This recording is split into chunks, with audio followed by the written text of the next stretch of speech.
Ashamaa harka fuunee kabajamtoonni fi hordoftoonni maatii masootuuf taatan hundi keessanuu kan biyya keessa jirtanis kan biyya ambaa keessa jirtanillee hundumti keessanuu nageenyi araarri waaqayyoo isiniif haa baay'atu jecha har'a jechuudha.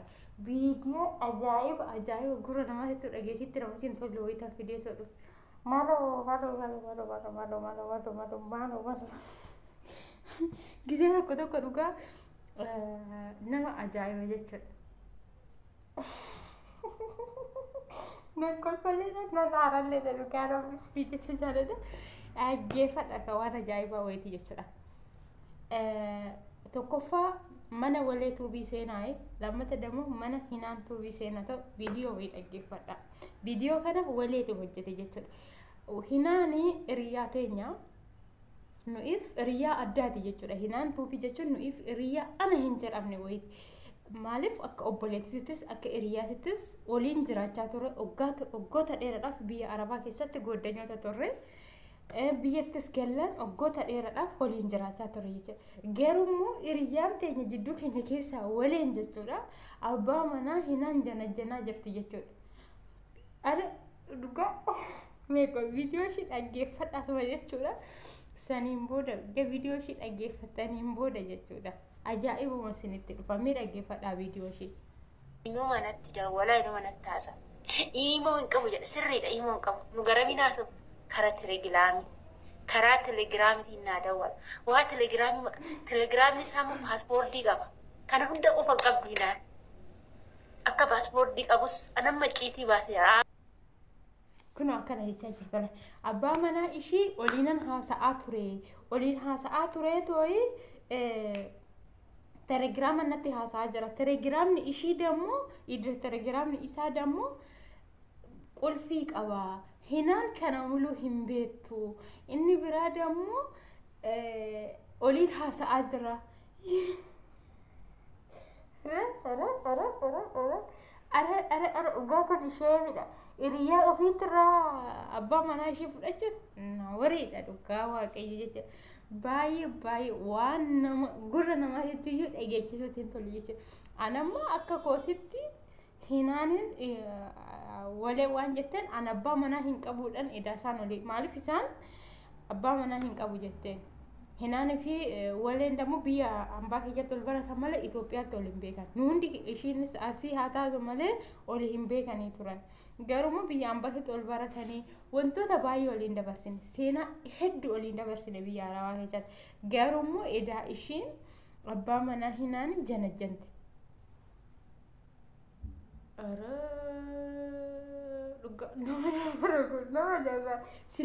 Ani gara walee dhugaa waaqa jechuudha. Waan na ajaa'ibe keessa sila ati inni sila daa'ima qaba, abbaa manaa qaba, haadha manaa qaba maalirraa goota? Haati manaa isaa sila hiriyaa ta'eeti eechaan ol baratte. Fakkeenyaaf inni himoo hin qabu. Amma fakkeenyaaf inni himoo hin qabu jechuudha. Inni kan qabu feesbuukii, yuutuubii, telegiraama bichaa qaba. Telegiraama qabu saniin akkamitti lakkoofsa isaa baratte? Anuma hinaasii kennite malee garuu namni tokko lafa odoo fakkeenyaaf himoo ta'e feesbuukii odoo ta'e fakkeenyaaf feesbuukiidhaan sii dhufa. Himoodhaanis himoo zimi jedhee nama ragaa. Ani telegiraamuma eechumaa fidde walee. Ani wanti ajaa'iba natti ta'e na qorqoraa jiru eechaa fidde telegiraama isaa. Kanuma ishii siif kennite silaasitti himattee jirti akka abbaa manaa qabdu. Ajala garagaltee deemtee abbaa manaa ishee janajjanattaa? Maalirraa goota? Inni sila jireenya isaa jiraachaa jira. Mana isaa keessa taa'ee jira. Ijoollee daa'ima isaa guddifachaa jira. Haadha manaa isaa wajjin gammachuudhaan jira. Jidduu isaanii keessa seentee maaliif addaan baasta?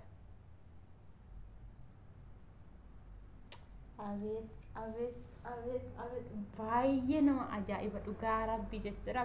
Baay'ee tokko nama ajaa'iba. Dhugaa maaliif baay'isee nama ajaa'iba jechuudha. Ara walee akkana hin godhini. Ara jireenya isaanii keessaa ba'ii fi maaliif namni kun wal lamaan haa jiraatan jireenya isaanii maal siif godha? Ati nama isa caalu argachuu dandeessa bara. Mana ishii maaliif diidda? Mana hiriyaa teenya maaliif diidda? Mana obboleettii keenya maaliif diidda? Odoo hiriyyuma keenya iyyuu ta'uu baatte namuma ishii hin beekne iyyuu osoo ta'uu baatte ara mana ishee hin diigini dhugaa cubbuudha maaliif isin nu gaafata jechuudha. Isin maal jettu kanarratti? Hiriyaan keessan dhuftee yoo mana keessan diiddu maal isinitti fakkaata? Hiriyaan garaa kooti jettee hiriyaan dudda koo jettee itti sitte gaafa dhuftee mana keessan diiddu maal isinitti fakkaata dhugaa waaqayyo jechuudha. Anaaf ajaa'iba rabbiiti dhugaa waaqa walee ani kanatti isin eenye jechuudha dhugaa viidiyoo dhaggeeffadhe jira ani nan kolfis nan boo'is nan aares jechuudha dhugaa. Ajaa'iba dhugaa waaqayyo. Sinin jechuu jaaladha. Warri hiriyaa qabdan. Ittuu warri hiriyaa qabdan. Hiriyaa keessan abbaa manaa keessan wajjin waliin barsiisina. Hiriyaa shamaraallee taanan, hiriyaa dhiirallee taanan jidduu keessa hin galchina. Shamarri kara abbaa manaa keessanitti sin miiti. Dhiirri immoo kara keessaniin abbaa manaa keessan sin jalaa miidha. Sababa saniifiyyuu nama gabumaa hin taane. Dubartiillee taanan, dhiirallee taanan jidduu keessan keessa abbaa manaa keessanii fi sin jidduu keessa hin galchina. Obboleettii koo hinaan. Eeggasi wanti akkanas irratti raawwatamee eegga beette gizeedhaan of qoxxobi. Abbaa manaa kee qabadhu. Mana kee qabadhu. Aartee fakkeenyaaf aartee abbaa manaa keetiin loltee yookiin isa gocha isaa ta'a yookiin gocha isaa ta'uu dhabuu danda'a. Aartee gaafa ati waa wayii dubbatte abbaan manaa kee kun hojii kiyya malee akkana naan jettee moti siin jedhee ba'uu danda'a. Har'a garuu immoo yoo ati utubaa manaa taateef abbaan manaa keessi harkaa hin ba'u. Aartee akkasitti hiriirri jettee wanni takka akkasitti hin dhaga'amne ishee gorsi obboleettii koo anis gorsuu barbaadu jechuudha. Adaraa kee mana kee qabadhu. Qulfii abbaatu qollofata mana ofiititti. Fakkeenyaaf gaafa odoo mana kee hin cufin manaa baate yookiin hattuu seena yookiin saree mana seentee saree mana si balleessitee gaafa mana kee qollofattee baate garuu akkuma qolloftee qulfii harka keetitti qabattee baate san abbaan manaa keellee qulfii keeti. Abbaan manaa keellee yootii keeti. Maaliif qabadhu abbaa manaa kee? Balleessallee yoo ta'e lolaanii moti jechuudha abbaa manaa kee kan gorsaan abbaa manaa koo dogongorsee jirtaa miti ani dhiifama siif godhe jedhiitu abbaa manaa kee qabadhu. Isinillee obboleewwan koo warri YouTube hordoftoonni fi kabajamtoonni maatii mastuu tuuftatan abbaan manaa keessan guyyaa tokko ni dogongore nama sila ta'e nama ta'e namni hin dogongorre jiru. Gaafa inni dogongora isaa san ati dogongorsee jirta naaf hin taatu jettanii irraan deebiina. Obsaa fi dogongora guyyaa gaafa sanis an dogongoreen jira dhiifama siniin jechuu danda'a guyyaa tokko deebi'ee. Gaafa inni dhiifama siniin jedhe sin jireenya keessatti qaxxaaltoo kan inni godhe san itti deebitanii hin yaadachiisina. Gaafa sin itti deebitanii yaadachiistan maal godha? Kanumaan na waqqaastii miti irra deddeebite ba'ee tanan godha jedha. Garuu ballechaa inni balleessisan rakkoo hin qabu jettanii gaafa irra dabartan namnuyyuu akka sin hin dhageenye mistira keessan. Mistirri haadha fi abbaa manaatii fi haadha mana manuma keessatti gaafa ala ba'e baqa dubbiin hin bitattana. Maaliif hiriyyaan isaa tokko dhufe akkamitti haati manaa kee akkana siin jetti jedhaan. Hiriyyaan ta'e takka dhuftee ammoo maaliif akkamitti abbaan manaa kee akkana siin jedha siin jetti. Gaafa isaan akkas siin jedhan manni keessa yeddimixmaaxii diigata jechuudha. Sababa saniifiyyuu abbaa manaa keessan odoo wanni fe'e galee jidduu keessan keessa nama hin galchina abbaa manaa keessan wajjin.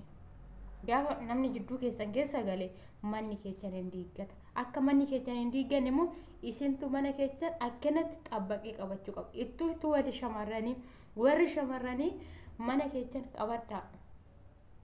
Maaliif wanna xiqqishuudhaan hiriyyaa keessan akka hin dhabne jechuudha. Waan xiqqishuudhaan hiriyyaa keenya dhabaa jira. Gaafa dhabne immoo itti deebi'uun makaraadha.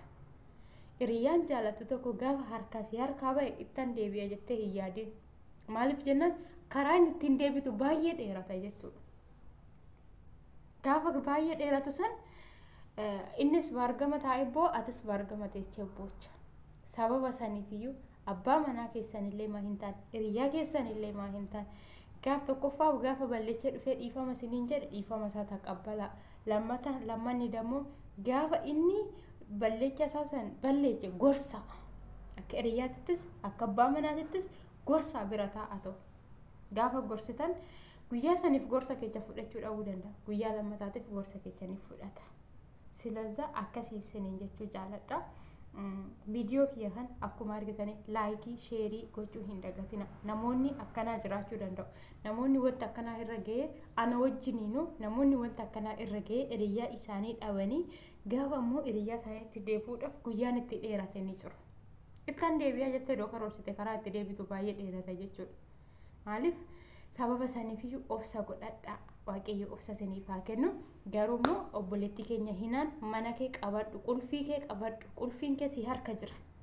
Gaafa ati gaanii gatte qulfii duwwaa namaa siif hin godhu. Gaafa har'a loltee akkas jettee abbaan manaa kee si harkaa ba'e lammata si harkatti hin deebi'u. Garuu immoo har'a qulfiis gaanis si harka jira. Qulfiillee gaanillee sina siraatan qabadhu. Qulfiin kee si harka jira sila ta'eefoo. Balleechullee balleechaa isaa saniif itti aariin dogongoreeti nama ta'e namni hin dogongorre hin jiru jechuudha. Siniin jechuu jaaladha. Haga viidiyoo biraatti walitti deebinutti turtii gaarii siniif haa ta'u. Laayikii, sheerii gochuu hin dagatinaa. Warri rakkina akkanaa irra gahe of eeggadhaa. Aariidhaanii mootii gorsaan tolaan gammachuudhaan jiraachuuf hoo barbaadan obsa godhadhaa. Shamarranis dhiirris. Siniin jechuu jaaladha. Haga viidiyoo biraatti walitti deebinutti turtii gaarii.